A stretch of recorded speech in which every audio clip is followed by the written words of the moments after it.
Okay,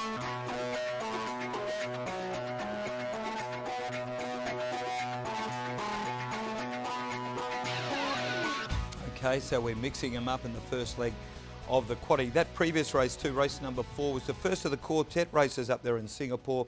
And by the way, there's a $5,010 Singapore dollars jackpot going into that race. So in race number 4, Dion, I slipped in number 4 in stall for 4th. My numbers were 10, 5, 7, 4. For me, Marty, 2, 10, 4, and I slipped in number 8, Roynken, for the quartet. Yes, you're pretty good at slipping in, aren't you, Dion? Into race number 6, and this is the double dignity handicap. I always like that horse.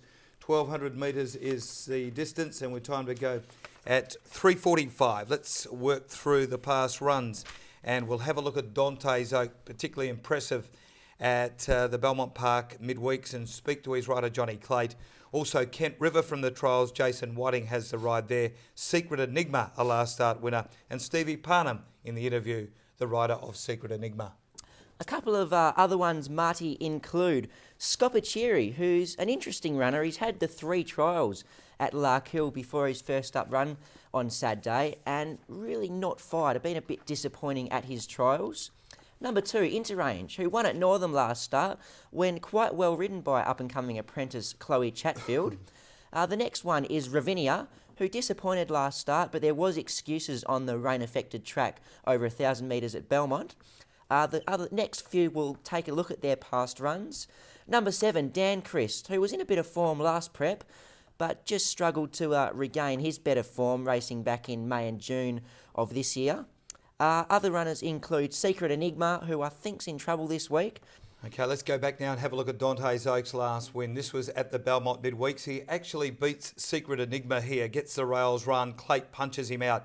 And the interview that will follow this replay, Johnny does explain that the horse was probably looking for 1,200, and that was an 1,000-metre win. So take that in mind as you watch this winning performance from Dante's Oak in the blue and white stars on the inside, ridden by Johnny Clayt. The track, and then Love Playing to Win, Saramento and Sleepwalk. Nearing the bend at the 500, Valiant settles in front, leads up to the turn from Wong Cow. 3 deep running third, Secret Enigma. Look to be hanging to a little bit coming around the turn, and there's a great run for the favourite Dante's Oak to capitalise upon. Solid Wicked Cruel is going up now inside of Valiance, who just shifted off the fence. On the outside, Secret Enigma. On the fence, Dante's Oak from Solid Wicked Cruel. They beat off Valiant. Secret Enigma in front from Dante's Oak with 100 to go. Yellow Moon's come home from a long way back. It's Secret Enigma, Dante's Oak. Dante's Oak fights back on the inside with Secret Enigma. They split the line, locked together. Secret Enigma, Dante's Oak, not sure. Good hard forward victory by Dante's Oak. What sort of future's there for the horse? I think we're just prepared to take one step at a time, Wes, at this stage. And but you know, in saying that, I don't think the 1,000 suited him last start. I think it just might have been a bit sharp for him. Stepping up to the 12. I think it's going to be more to his liking, Reckon. Just even though he's an on-pace horse, I think he just needs a bit of a cruising speed, and I think you'll see a handy little tot. Now off to the Larkhill trials. Down the back straight, it's a bit difficult to pick him up, but as they jump, you'll find Kent River. He's back last in the small field. Followed by Journal. Behind them, Triple D in the centre. And edging through on the inside was Kent River picking up some ground. Wide Detonator has now hit the front. From Go the Cert, still going okay. Now Harvey just niggles at it. Getting through was Kent River starting to run home, but it's Wide Detonator in front of Kent River. On the outside is Go the Cert. Scopachiri just in behind them, but it's Wide Detonator in front. Leads a half a length. Go the Cert. Harvey goes for him now. Kent River the inside. Wide Detonator still in front. Go the Cert comes at him. Wide Detonator, Go the Cert, split the line together. Very hard to separate them from this angle. It's Wide Detonator and Go the Cert in a photo finish, and 3/4 away third was Kent River, who ran really well. 3 lengths. Wes Cameron caught up with Kent River's rider Jason Whiting during the week, and this is what the Fish had to say. Last campaign, a hard horse to catch. Yes, he is. Did race well last campaign, and I think the longer his campaign goes on, the better his runs get. Yeah, it's strange, isn't it, when you have a look at his form line? Initially, he was struggling at the midweeks here and also on the country tracks, but then he did win at Ascot, and he won pretty well, I can recall, beating a decent sort of lineup. Yes, he did. I rode him early on his prep last time in and was sort of disappointed me a little bit, and Then someone else took over and it seemed to hit a little bit of form, but he looks to be a nice ride. You're going to need to pull one out of the bag. He's drawn a bit wide. He has drawn wide, and as I've probably known the horse now, he's probably going to take a run or two to really hit top form. Now let's take a look at Secret Enigma's last run. Back on the 1st of August, he got the money on this occasion in the yellow colours, moving up there outside the leaders for Stephen Parnham. Regina Starlight Grey is next of all, coming to the 500 from Demon Quattro, and last of all is Black Fire. Up nearing the home bend, they Mr. Wisby pilots the field around the turn at the 400, a little over a length. The break over the Grey El Sari. The Truth Hurt straightened up, running third, followed by the favourite Secret Enigma. Then Diamond Highway, Demon Quattro back behind them, running on. The Truth Hurt, Starlight Grey is next. Secret Enigma tackled El Sari, Mr. Wisby. A length and a half to Diamond Highway, starting to run on well with 100 to go, but Secret Enigma in front. Diamond Highway trying to gather him up, but Secret Enigma's in front from Diamond Highway, and Secret Enigma wins. Secret Enigma beat Diamond Highway. Meets Dante's Oak here, but meets a lot of others that are racing in pretty good form. Yeah, it is a good field. I think Secret Enigma's up to stepping up in grade. His wins have been in lower grades, and he seems to have just sort of switching off a little bit at the end of his races. So I think when he steps up in stronger company, you'll find that he'll improve as well. He looks a real good mould of a racehorse. Just having a look at him in the yard, he's a real nice looking type.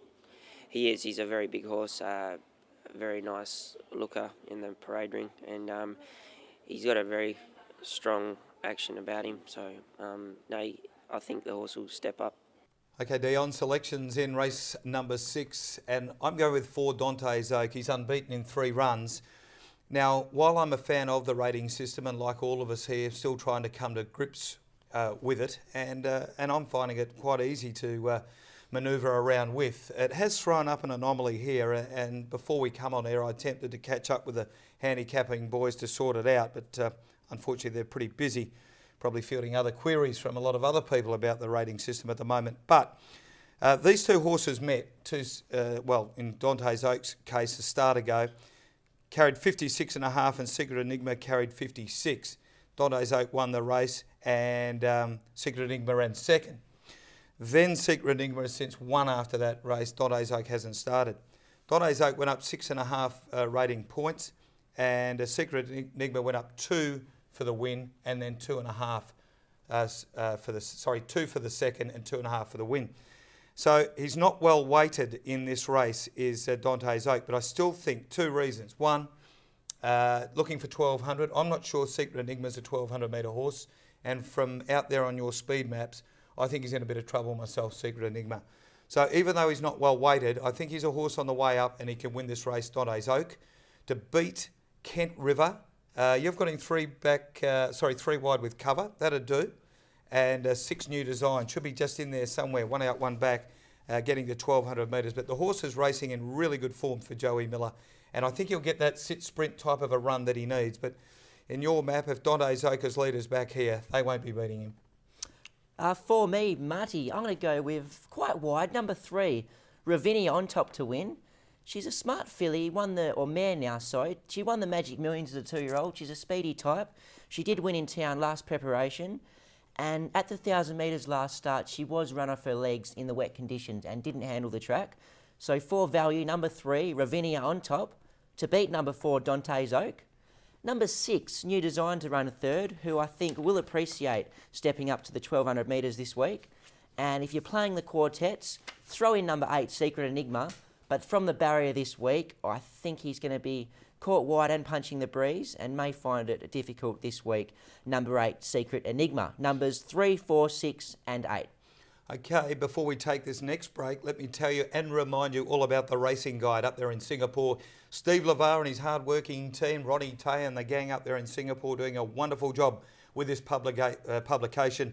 And of course, it is available at all the usual outlets, 7-Eleven stores, at newsstands, the racing guide. It'll put you on the path to a winner in Singapore on Belmont Racing. Let's take a break and come back with the final 2 races right after this.